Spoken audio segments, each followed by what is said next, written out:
अस्सलाम वालेकुम नाज़रीन, मां आहियां जो मेज़बान Waheed Rajpar. War room special transmission जो कोई सिलसिलो आहे उहो जारी आहे। ईरान ते जेके हमला थियनि पिया अमेरिका इसराइल जे तरफ़ां, उनजी जेके ॻाल्हियूं जेके आहिनि बैकडोर जेकी डिप्लोमेसी आहे उहा शुरू थी चुकी आहे। ईद चौथे ॾींहं खां हीअ ॻाल्हियुनि जो जेको सिलसिलो आहे, इन खां पहिरियां बि जेके मुस्लिम कंट्रीज़ आहिनि जेके सफ़ारती तौर ते जेके राब्ता उन्हनि जा जारी हुया अमेरिका सां, अॼु जेको आहे उहे ॻाल्हियुनि में तमामु घणी पेशरफ़ बि थी आहे। ईरान जे तरफ़ां बि तस्दीक कई वई आहे त अमेरिका जे तरफ़ां जेके 15 नुकाती मसवदो आहे उहो ईरान खे जेको आहे मिली वियो आहे पाकिस्तान जे ज़रिए, इहा तस्दीक थी चुकी आहे। पाकिस्तान, तुर्की, मिस्र जे तरफ़ां हीअ जेके बैकडोर डिप्लोमेसी हुई उन ज़रिए हीअ जेको नतीजो निकितो आहे। ऐं 48 कलाक जेके आहिनि ही ईरान जंग जेकी आहे उन लाइ अहम करार ॾिना पिया वञनि। ईरान अमेरिका इसराइल जेकी जंग आहे उन लाइ 48 कलाक अहम करार ॾिना पिया वञनि। ऐं अमेरिकी अख़बार जे तरफ़ां बि इहा दावा आहे त ईरान हिन हवाले सां ईरान जे जेको रद्दमल जो इंतज़ारु आहे 48 कलाकनि में जेको आहे अहम पेशरफ़ बि थी सघे थी। ॻाल्हियूं बि थींदियूं, पाकिस्तान में ॻाल्हियूं थींदियूं या तुर्की में इहो मक़ाम अञा जेको आहे उहो तय थियणो आहे, कहिड़े हंधि थींदियूं ॻाल्हियूं हिन हवाले सां।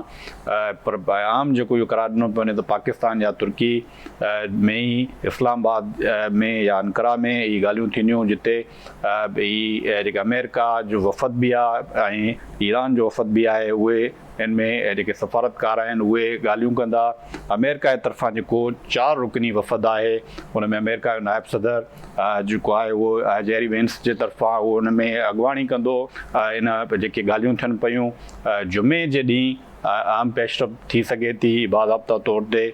जेकी बैक डिप्लोमेसी हले पई, उन खां पोइ बाज़ाब्ता तौर ते सिधी रीति जेको ॻाल्हियूं थींदियूं। ईरान जेको पाकिस्तान में सफ़ीर आहे रज़ा अमीरी, उन जे तरफ़ां बि जेको आहे तस्दीक कई वई आहे त ॻाल्हियूं जेके आहिनि जेके दोस्त मुल्क आहिनि मुस्लिम, उन्हनि जे तरफ़ां जेकी बैक डिप्लोमेसी आहे उन्हनि जो नतीजो आहे त ॻाल्हियूं हिन वक़्तु उहे थियनि पियूं। ऐं मसवदो बि इन हवाले सां जेको अमेरिका 15 नुकाती जेकी नुकाती जेको मसवदो आहे उहो पाकिस्तान ज़रिए ईरान खे मिली चुको आहे। ऐं जल्द खां जल्द अॼु ईरानी अख़बार जे तरफ़ां बि इहा ख़बर आई आहे त जल्द खां जल्द जेको ईरान बि हिन हवाले सां रद्द अमल ॾींदो। असां सां स्पेशल जेकी वार रूम में ट्रांसमिशन आहे उन में ब्रिगेडियर रिटायर्ड वाजिद महर साहब जेको आहे दिफ़ाई तर्जुमानिगार बि गॾु हूंदो, अॻूणो सफ़ीर ज़फ़रुल्लाह शेख साहब बि हिन प्रोग्राम में असां सां गॾु हूंदो, उनखे असां वेलकम चऊं था। महर साहब, अॼु ही जेके अहम ॻाल्हियूं थियनि पियूं, बैकडोर डिप्लोमेसी जेकी हलंदड़ हुई उन जा जेके नतीजा साम्हूं अचनि पिया, अव्हां केतिरा पुरुमीद आहियो ऐं हीअ जेके ॻाल्हियूं थींदियूं कामयाबु थींदियूं या हिकु भेरो ॿीहर जेको आहे उहे इल्तिवा जो शिकार थींदियूं ॻाल्हियूं? जी, सभ खां पहिरें तव्हांजो शुक्रिया मूंखे पंहिंजे चैनल में मदू करण लाइ। तव्हां अॼु ॾिठो त कल्ह राति बि इज़राइल वरी ईरान ते जेके हमला कया ऐं सेम वरी जेको आहे ईरान बि जेको आहे उहो रिटेलिएशन में उन्हनि बि मिज़ाइल सां जेके आहिनि उहे अटैक कया। हाणे हिन मौक़े ते पीस टॉक्स जेके आहिनि उहे ईरान जेको आहे उहो कंडीशन विझी छॾी आहे, शर्त विझी छॾियो आहे त जेसीं ताईं कंप्लीट सीज़ फायर न थींदो ऐं जेसीं ताईं इसराइल जा जेके आहिनि उहे हमला जेके आहिनि मिज़ाइल हमला बंदि न थींदा तेसीं ताईं टॉक्स मज़ीद न कयूं वेंदियूं। मुंहिंजे ख़्याल में जेकॾहिं इहे पीस टॉक्स खे अॻिते मीनिंगफुल हिकिड़ो पीस टॉक्स में कन्वर्ट करिणो आहे त इसराइल खे जेको आहे उहो पंहिंजा हमला जेके आहिनि उहे रोकणा पवंदा। अमेरिका खे प्रेशर विझणो पवंदो इसराइल ते त वधीक फ़िलहाल सीज़ फायर कयो वञे ताकी हे पीस टॉक्स खे शुरू कयो वञे। अच्छा महर साहब, इहो ॿुधाइजो त जेके 15 नुकाती जेको मसवदो आहे उहो ईरान जे हवाले बि पाकिस्तान ज़रिए अमेरिका उहो जेको आहे उहे पंहिंजी जेकी मसवदो आहे उहो मोकिले चुको आहे, उन जी तस्दीक बि ईरान जे तरफ़ां कई वई आहे। इन में तव्हां केतिरा जेके पुरुमीद आहियो त ईरान राज़ी थींदो इहे जेके 15 नुक़्ता जेके पेश कया विया आहिनि या मसवदो हवाले कयो वियो आहे, जेके शर्त रखिया विया आहिनि जंग बंदी जे लाइ? जी, जीअं त इसराइल ऐं अमेरिका पंहिंजा 15 पॉइंट्स जेको एजेंडा ॾिनो आहे टॉक्स लाइ, ईअं ई ईरान बि 5 कंडीशन विधियूं आहिनि जंहिंमें कंप्लीट सीज़ फायर आहे, उनजो जेको आहे मिज़ाइल प्रोग्राम खे जेको आहे न छेड़ियो वञे, इन के अलावा जेको वॉर जो हिन लॉस थियो आहे उहो बि जेको आहे उनखे ॾिनो वञे। त इहे ॿिन्ही तरफ़नि जी जेकी कंडीशन आहिनि, जेके शराइत आहिनि, उहे तमामु ॾुखियूं आहिनि। न ईरान अमेरिका जी शराइत खे मुकमल तौर ते जेको आहे उहो क़बूल कंदो, न ई ईरान जूं जेके शराइतूं आहिनि 5 उहे बि अमेरिका खे क़बूल न हूंदियूं। अॻिते हली जेके टॉक्स, सभ खां बहितर इहो थियो आहे जो टॉक्स शुरू थियूं आहिनि, ॻाल्हियूं शुरू थी वियूं आहिनि। ॻाल्हियुनि खां पोइ कुझु गिव एंड टेक जेको आहे उहो कुझु ॾिनो वेंदो, कुझु वरितो वेंदो। इन जेको आहे पॉलिसी ते मां सम्झां थो कुझु अॻिते टॉक्स वधियूं। जी मेयर साहब, असां सां ज़फ़रुल्लाह शेख साहब अॻूणो सफ़ीर बि मौजूदु आहे। शेख साहब, अच्छा मेयर साहब, ही जेको आहे तव्हां ॾे ईंदासीं असां हिन वक़्तु इहो ॿुधाइजो त जेके ईरान जे तरफ़ां बि इहो चयो वियो आहे त जेकी शर्त आहिनि उन्हनि जो असां रद्दमल ॾींदासीं ऐं 48 कलाकनि में ॻाल्हियूं बि जेको आहे उहे शुरू थी सघनि थियूं। इन हवाले सां अवां केतिरा पुरुमीद आहियो ऐं जेके रद्दमल ईंदो ईरान जो उहो कहिड़ो हूंदो? जी मां तमामु पुरुमीद इन करे आहियां त इहे टॉक्स जेके आहिनि, ॻाल्हियूं अॻिते ज़रूरु वधियूं ऐं पाकिस्तान हिन में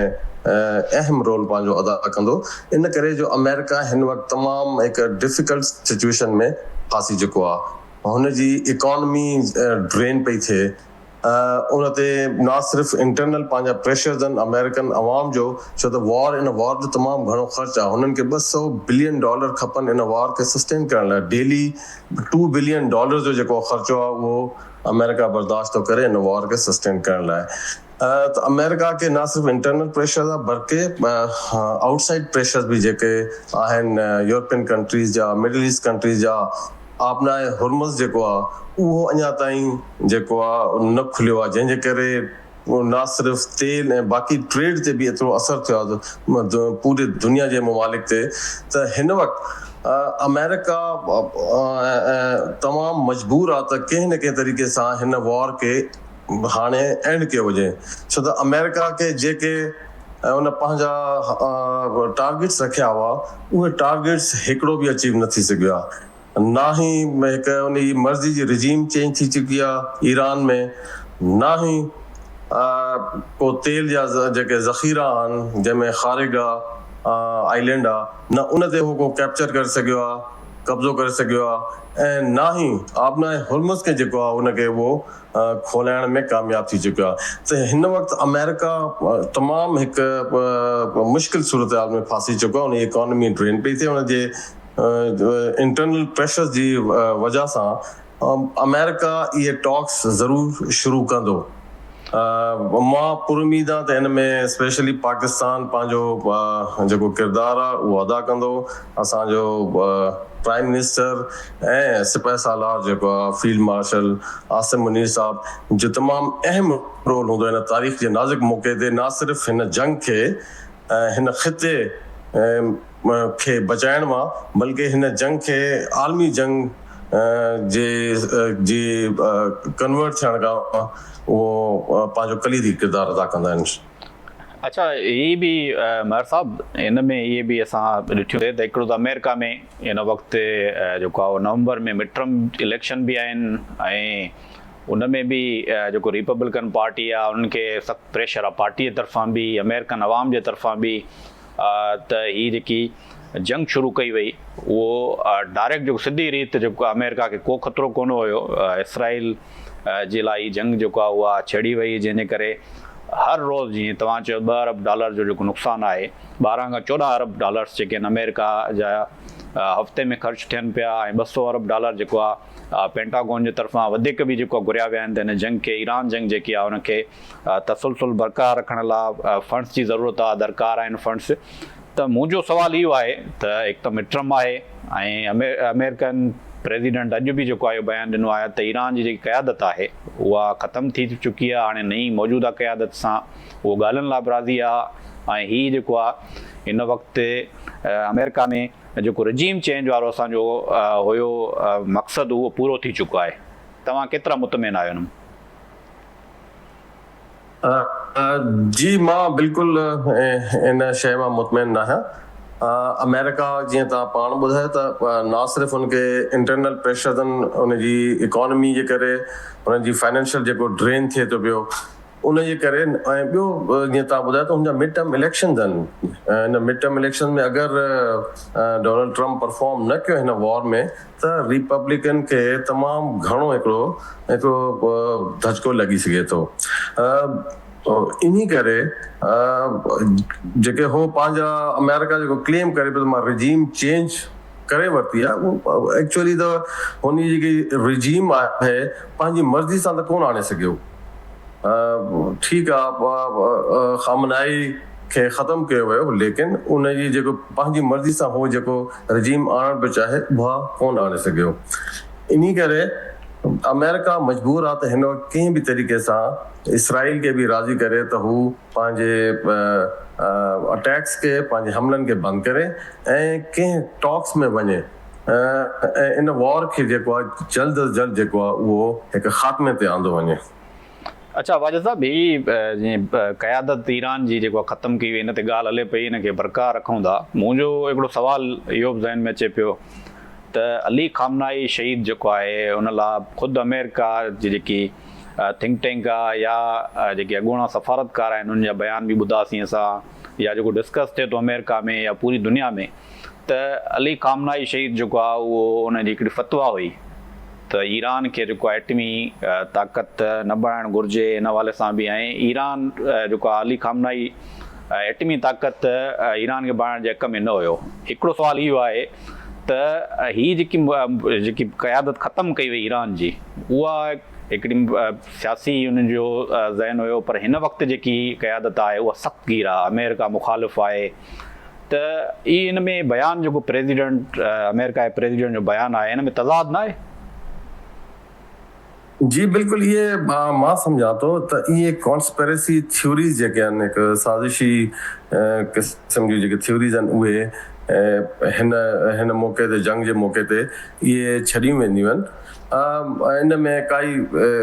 घणी सदाकत न हूंदी आहे। मां सम्झां थो त ईरान हिन वक़्तु बि जेकी हुनजी करंट लीडरशिप आहे उहा दो न्यूक्लियर हिकु जेको आहे टेक्नोलॉजी जे हक़ में त बिल्कुलु आहे। ऐं अमेरिका जेको आहे हिन वक़्तु बि जेकी न्यूक्लियर टेक्नोलॉजी आहे उनखे कंप्लीट जेको आहे उहो तबाह कोन करे सघियो आहे। हिन वक़्तु बि ईरान खे इनरिच यूरेनियम उन्हनि वटि मौजूदु आहे, जंहिंजे थ्रू हो हिकु टैक्टिकल जेके हथियार आहिनि उहे ठाहे सघनि था। हींअर बि उन्हनि वटि इहा टेक्नोलॉजी आहे ऐं हू हींअर बि हिकु नंढे पैमाने ते न्यूक्लियर या हिकिड़ो एटॉमिक बॉम्ब जेको आहे उहो ठाहे करे यूज़ करे सघनि था। अच्छा मेहर साहब, तव्हां असां सां लाइन ते रहिजो। अॻूणो सफ़ीर ज़फ़रुल्लाह शेख साहब असां सां गॾु आहे। शेख साहब, ही जेके बैकडोर डिप्लोमेसी हुई उनजो नतीजो आहे अॼु जेके अमेरिका जे तरफ़ां 15 नुकाती जेके मसवदो आहे उहो ईरान जे हवाले कयो वियो आहे। पाकिस्तान जे ज़रिए ईरान बि हिन जी तस्दीक कई आहे ऐं 48 कलाक जेके आहिनि हिननि अमुन जे लाइ, जेके जंगबंदी जे लाइ जेके ॻाल्हियूं हलनि पियूं अहम करार ॾिनो पियो वञे त बाज़ाब्ता तौर ते 48 कलाक अहम आहिनि ऐं ॻाल्हियूं शुरू थी सघनि थियूं। अवां छा चवंदा हिन हवाले सां?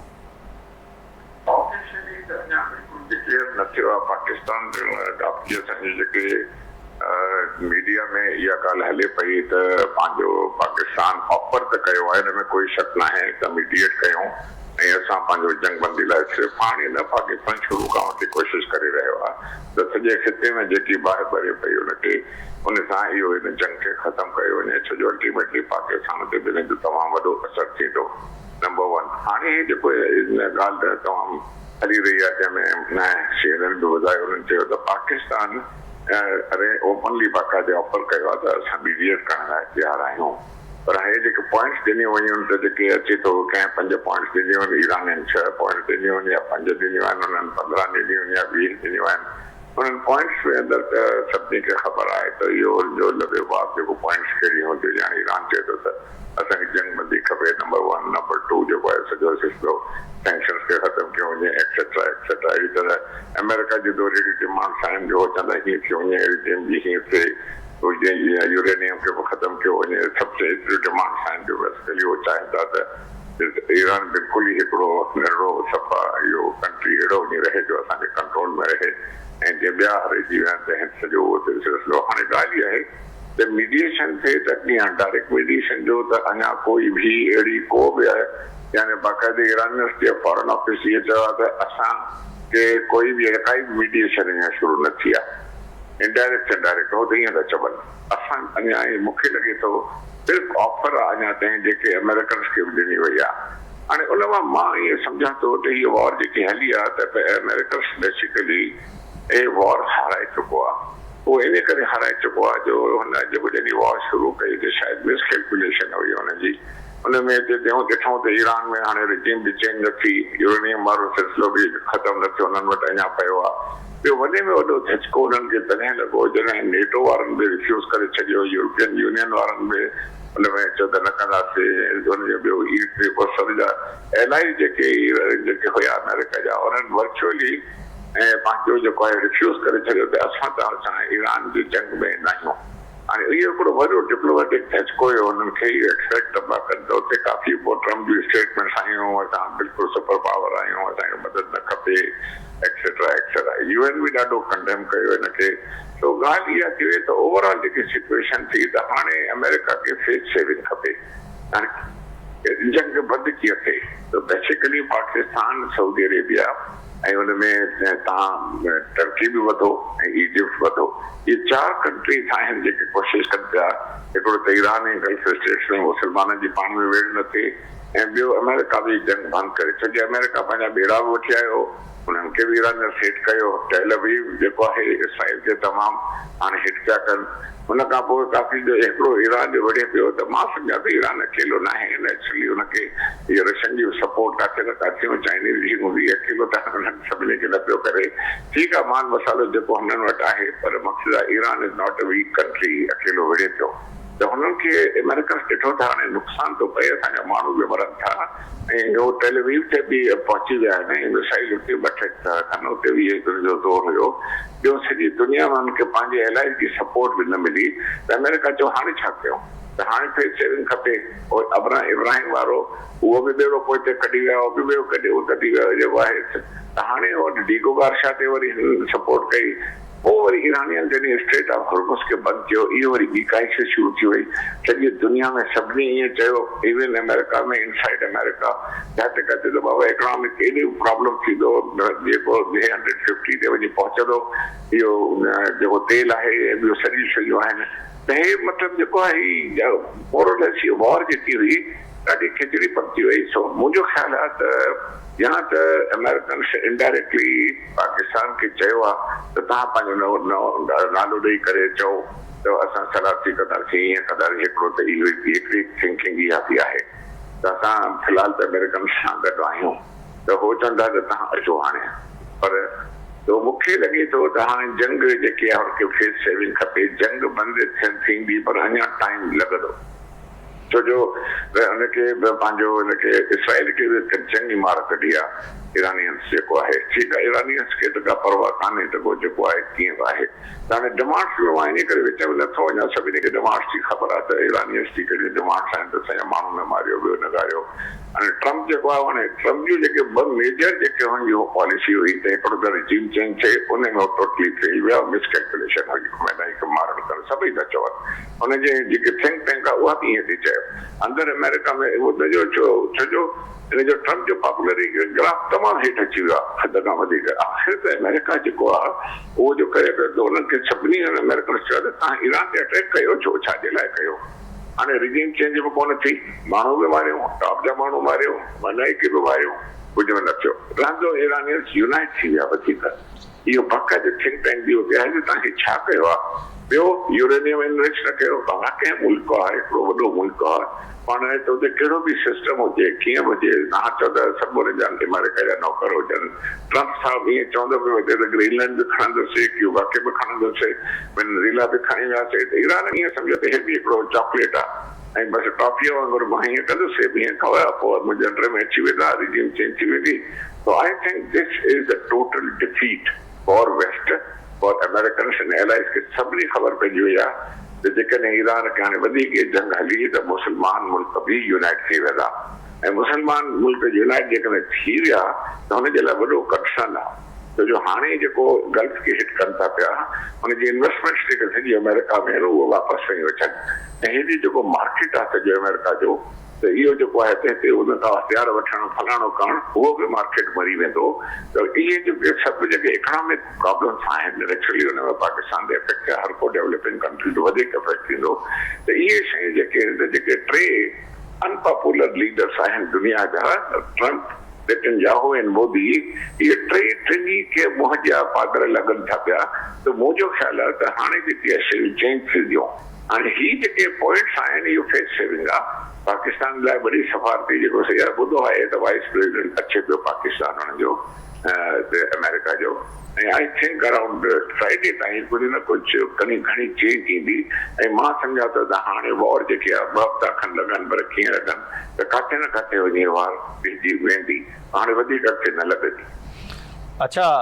शेख साहब इहो ॿुधाइजो तव्हां सफ़ीर बि रहिया आहियो सफ़ारतकारी जूं जेके कोशिशूं आहिनि इन में जेके शर्त रखिया विया आहिनि मसलन डिटेल सां तव्हां ॻाल्हायो बि सही इहे मुमकिन आहे त माना जेको अमेरिका अमेरिका जेके शर्त रखिया आहिनि उहे ईरान लाइ क़ाबिल क़बूल हूंदा या ईरान जेके 5 या 6 नुक़्ता जेके मसइलो हवाले कयो आहे अमेरिका जे हवाले बि उन्हनि लाइ बि क़ाबिल क़बूल हूंदो या न हूंदो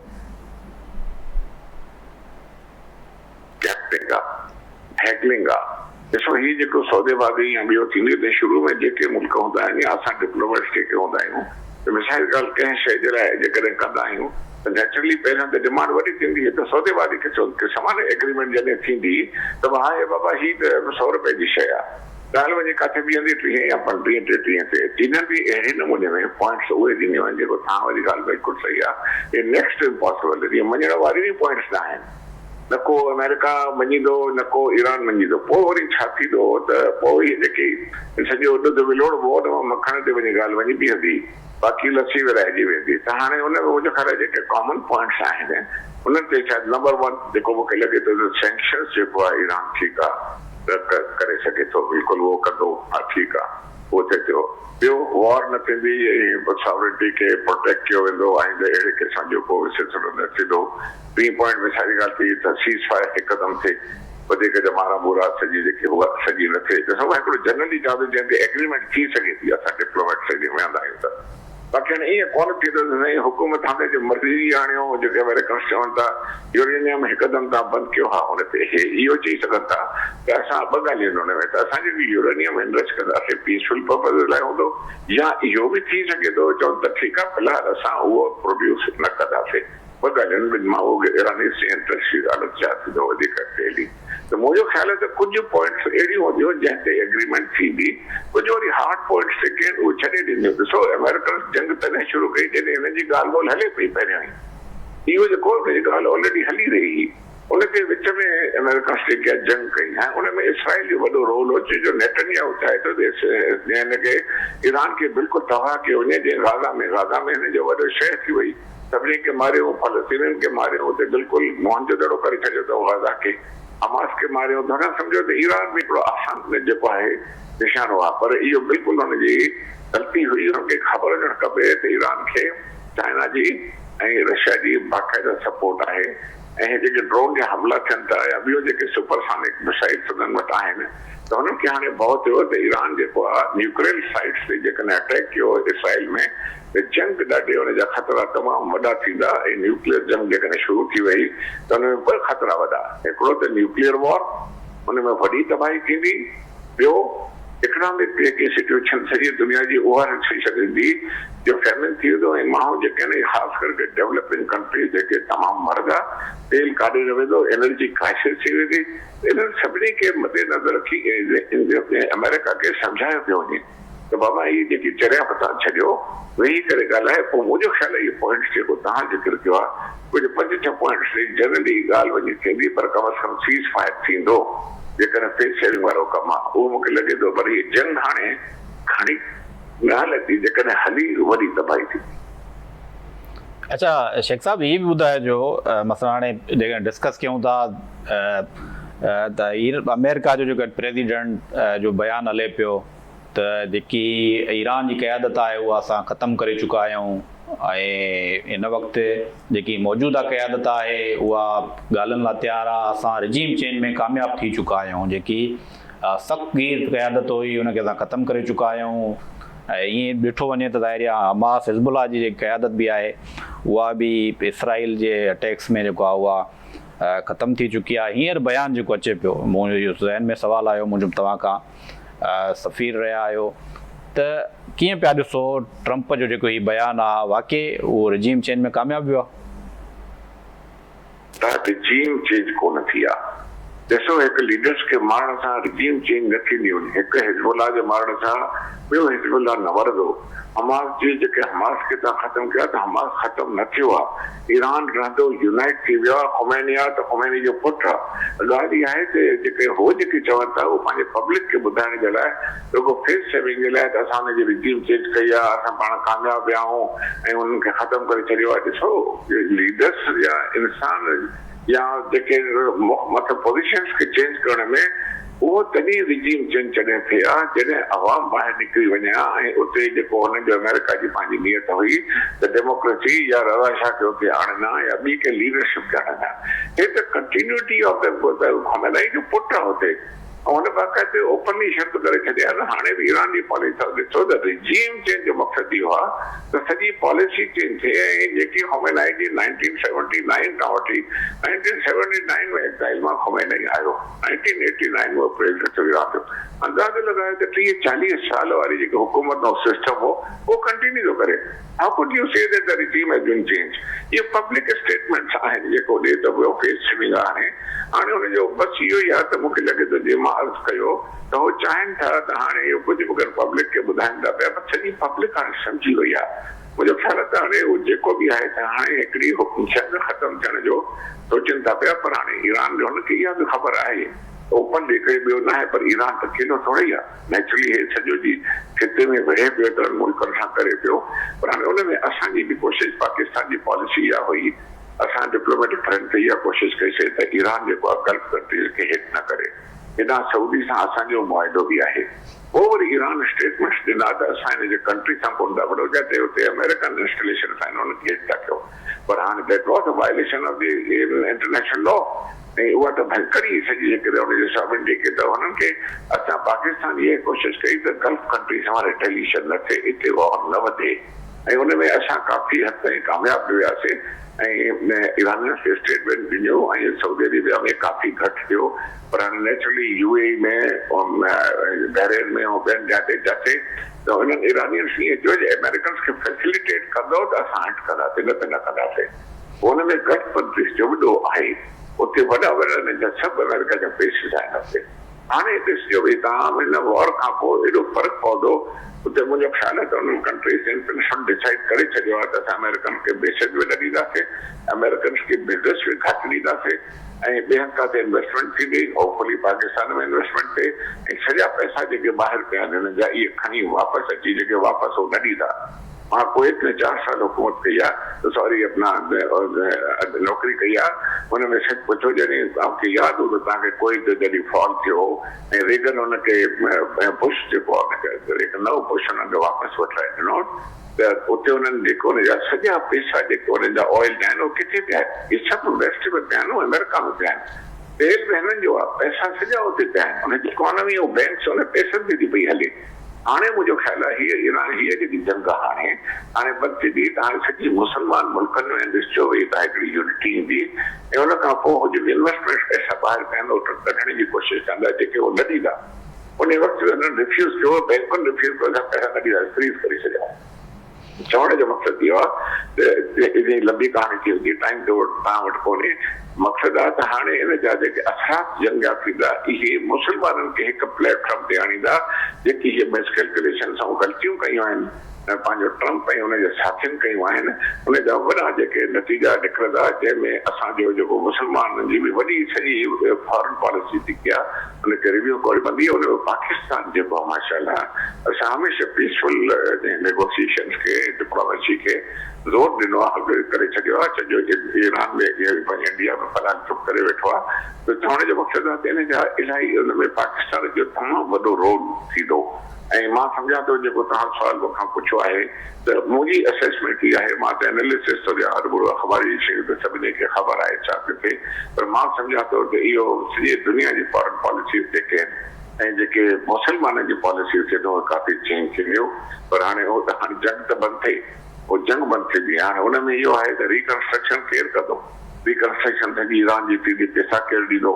किथां ईंदा पैसा, त नेचुरली पुलिस जो वेही त हिन जा असरात सुठा थींदा। पर हाणे फ़िलहाल त हुननि मुस्लमाननि खे काफ़ी ईरान जी जेल त भॻी आहे, उन्हनि हमास खे काफ़ी माण्हू मारे छॾिया अथऊं, सीरिया खे पंहिंजे कंट्रोल में करे रहिया आहिनि, हिज़बुल्लाह वॾे खे मारे छॾियो अथऊं।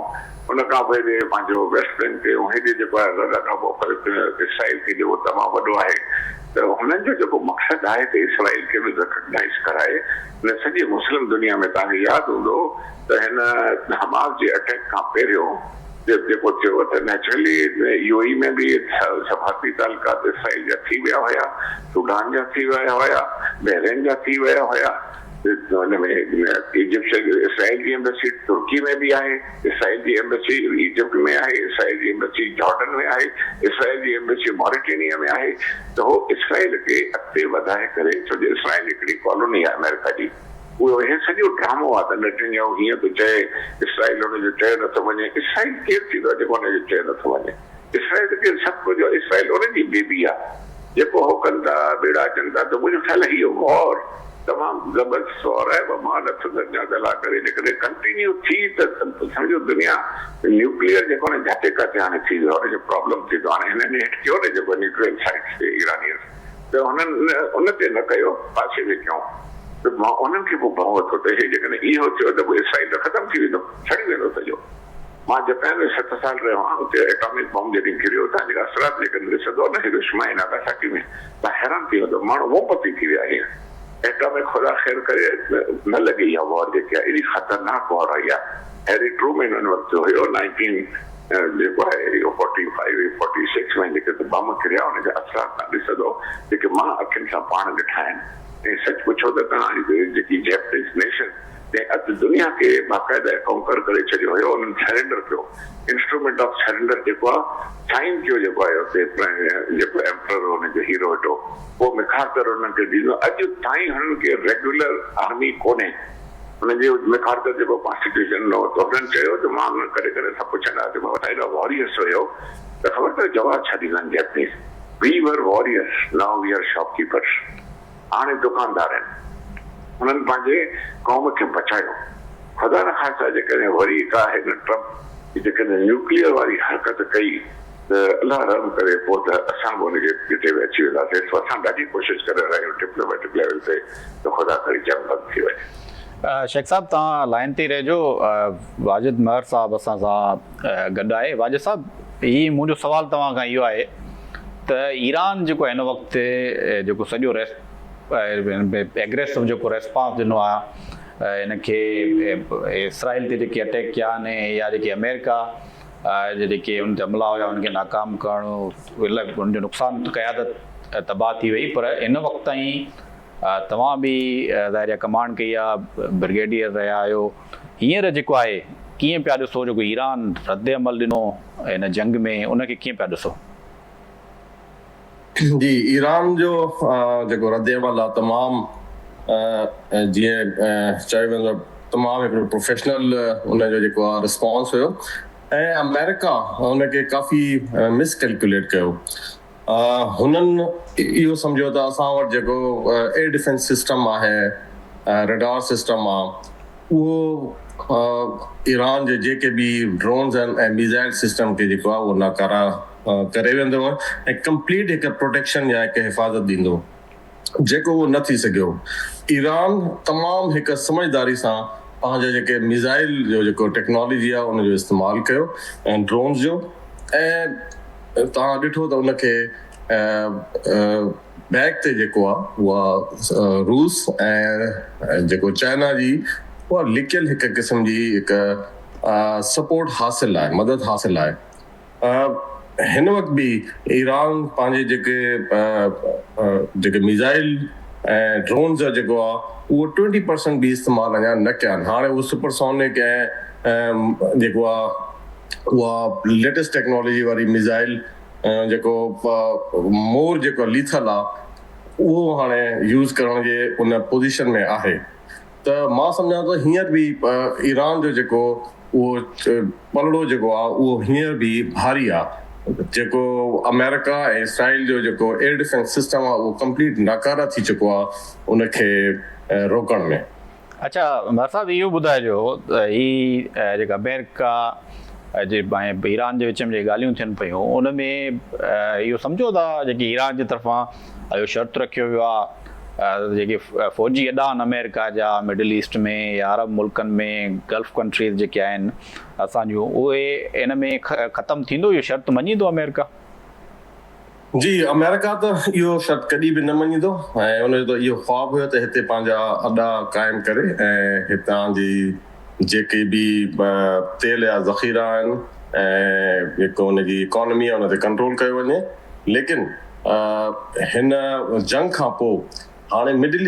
ईस्ट कंट्रीज़ बि जेके आहिनि उहो हुन में सऊदी अरेबिया बि, UAE बि ऐं कतर ऐं कुवैत इहे ऐं इराक, इहे पर्टिकुलरली इहे मुल्क ॾिसंदा त पंहिंजे फॉरेन पॉलिसी खे असां कीअं हाणे ॾिसूं अॻिते, उहा रिव्यू थींदी ऐं थी सघे थो इहे मुल्क मिडल ईस्ट वारा हाणे पाण चाहिनि हिन वॉर जी ख़ात्मे खां पोइ त हिते अमेरिका जा जेके अॾा आहिनि फ़ौजी अॾा उहे रहण घुर्जनि या उनखे ख़तमु कयो वञे। अच्छा मार साहब, इहो बि जीअं असांजा पाकिस्तान जा जेके तालुकात आहिनि सऊदी अरब सां बि जेको ॿाहिरनि वारा तालुकात आहिनि, UAE सां जेके आहिनि उहे तालुकात बि सेम आहिनि। त हिन वक़्तु जेकी ईरान बि अटैक कया सऊदी ते, UAE ते, त हिन में जेकी बैलेंस जेकी असांजी फॉरेन पॉलिसी आहे जंहिं नतीजो आहे त हिन वार में असां जेको आहे पाकिस्तान खे पाण खे बचाए रखियो ऐं हिकिड़ो जेको किरदारु मुस्बत किरदारु आहे, हींअर बि सॼी आलमी जेकी दुनिया में डिस्कस थिए पियो त हीउ सॼो किरदारु जेको आहे टीं जेकी आलमी जंग आहे उहा लॻण खां बचाइण में जेको आहे पाकिस्तान जो वॾो किरदारु आहे। ऐं जेको हिन वक़्तु जे कोशिशूं आहिनि बैकडोर डिप्लोमेसी ज़रिए पूरी जेके ॻाल्हियूं थियूं जंगबंदी जे लाइ, इनखे तव्हां हीअ जेकी पंहिंजी फॉरेन पॉलिसी आहे इनखे कीअं पिया ॾिसो? जी बिल्कुलु, तव्हां सही चयो। हिन दोराहे ते पाकिस्तान तारीख़ जी उन दोराहे ते मां सम्झां थो बीठल आहे जिथे पाकिस्तान जो जेको नालो आहे उहो टीं जंग अज़ीम खे रोकण लाइ मां सम्झां थो हिकु अहम किरदारु अदा करण वारो मुल्क सम्झियो वेंदो। पाकिस्तान जेको आहे जॾहिं इहा वॉर शुरू थी, जंग शुरू थी अमेरिका ऐं ईरान वारी, त उन वक़्तु पाकिस्तान हिकु तमामु मुश्किल दौर सां गुज़री रहियो हो। त लेकिन पाकिस्तान जी लीडरशिप जेकी आहे, क़यादत आहे, चाहे उहा सियासी क़यादत आहे ऐं जेकी अस्करी क़यादत आहे, फ़ौजी क़यादत आहे, ऐं इहा उन्हनि जी लीडरशिप क्वालिटीज़ हुयूं त इन मुश्किल मरहले में बि पाकिस्तान जो हिकिड़ो अहिड़ो किरदारु फॉरेन पॉलिसी जो अदा कयो जंहिंजे थ्रू न सिर्फ़ु हो अमेरिका बल्कि पंहिंजा जेके पाड़ेसी आहिनि जंहिंमें ईरान आहे उन सां बि पंहिंजा तालुकात जेको आहे उहे मज़बूत रखिया ऐं उन सां गॾु जेको आहे मिडल ईस्ट में स्पेशली सऊदी अरेबिया ऐं UAE सां बि हुन जा तालुकात न सिर्फ़ु बहितर रहिया बल्कि पाकिस्तान हिकु पंहिंजो मुअस्सर किरदारु बि अदा कयो इन जंग में मीडिएट या हिकु सालिस जो किरदारु अदा करण लाइ। मां सम्झां थो पाकिस्तान जा हिन वक़्तु बि पंहिंजो हिकिड़ो बहितरीनु रोल अदा करे रहियो आहे ऐं मूंखे उमेद आहे त अॻिते बि हिन जंग जे ख़ात्मे लाइ या हिन जंग खे मज़ीद फैलाइण जे या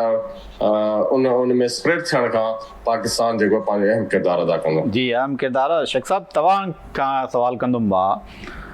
त ईरान जेको आहे हिन वक़्तु जेकी जंगबंदी लाइ आलमी गारंटी जेको आहे उहो चाहे पियो, कहिड़े क़िस्म जी आलमी गारंटी? छो त अमेरिका ते उनजो ट्रस्ट कोन्हे, इन खां पहिरियां जनीवा या वियाना में जेके ॻाल्हियूं थियूं उहे बि नाकाम थियूं, जेके एग्रीमेंट थियो वियाना में उहो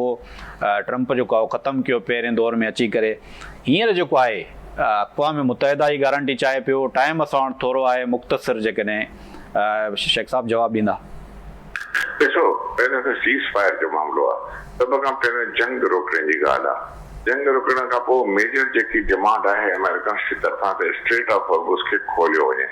छो जो उहो जेकॾहिं बंदि रहियो त हिते तमामु उहो अमेरिकन ईरानियंस जे कंट्रोल में आहे ऐं उन लाइ वेस्ट खे तमामु वॾो धचको पहुचंदो ऐं उन्हनि खे ईस्ट खे बि धचको पहुचंदो। उहो वॾो प्रेशर आहे इवन अमेरिकन्स खे। ॿियो अमेरिकन्स खे लोकल पब्लिक ऐं थिंक टैंक ऐं पंहिंजे तरफ़ां पॉलिटिकल जेके सर्कल्स आहिनि ऐं ट्रंप ते वॾो ज़ोर आहे त तव्हां हाणे ॻाल्हि खे ख़तमु कयो ऐं इहो ॻाल्हि न थींदो। ईरान गारंटीज़ भरे थो त सैंक्शन्स ख़तमु कयो, असांजा लीडर्स जेके मारियो था मारामारी ख़तमु कयो, सीज़ फायर कयो, रिकंस्ट्रक्शन जा जेके तरसाइनि था हिते उहो ख़तमु कयो, जेकी एनरिचमेंट ऑफ यूरेनियम आहे असां उहे पकंदा रहंदासीं पीसफुल पर्पज़ जे लाइ। वरी अमेरिकन्स पंहिंजा जेके ॾिना आहिनि ते अर्ज़ु मां पहिरियों कयो ॻाल्हि थी चुकी आहे त मक़सदु इहो ईरान गारंटीज़ चाहे थो त इहा जंग वरी न थिए, इसराइल खे सम्झायो वञे त अहिड़े क़िस्म जा या अमेरिकन्स खे त वरी जेको माण्हुनि खे मारण जो हिसो ऐं ॿियो जंग करण जो हिसो इहो ख़तमु थी वञे। अहिड़ी तरह सभ खां पहिरियों सीज़ फायर आहे। मां सम्झां थो त नक्सल में इहो ई आंसर आहे त उहो गारंटीज़ ईरान हाणे सॼा मुल्क जेके ॾिसो न,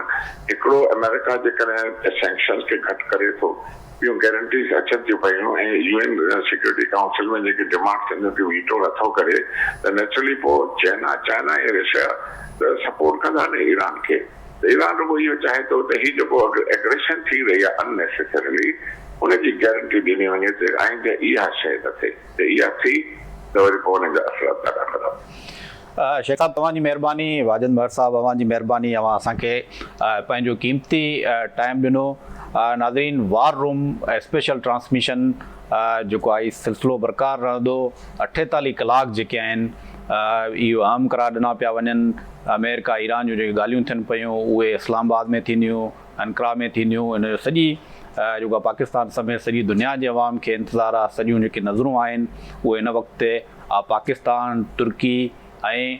मिस्र में जेको रोल अदा कनि पिया उन्हनि ते रोल आहे, उन्हनि ते नज़र आहे सॼो जेको किरदारु अदा कनि पिया। सफ़ारती जेके बैकडोर कोशिशूं आहिनि उन्हनि ते